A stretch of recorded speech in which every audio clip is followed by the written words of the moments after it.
जो चीज दोबारा आ सकती है ना, उसके लिए रोना नहीं चाहिए। सिंपल कुलिया।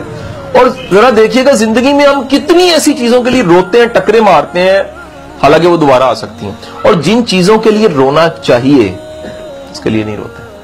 हमें कोई नहीं कहता कि खुदा के बंदो अगर ईमान नहीं है तो उसके लिए कभी यार इल्तिजा करो, अगर इश्क रसूल नहीं है, आंख से कभी उनकी याद में आंसू नहीं टपका, इल्तिजा ही करो कि मेरे मालिक देख मैं कितना बदकिस्मत हूं कि मेरी आंख में तेरे रसूल की याद के लिए कभी आंसू ही नहीं आया।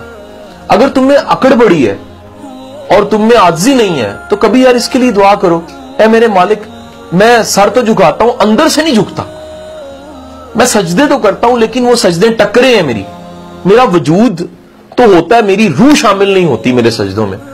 तो कभी तलबगार बन के देखिए, आपको पता लगेगा ये सारी दुनिया का खेल, ये सारी चीजें जो आप इस्तेमाल कर रहे हैं ज़ादिर है।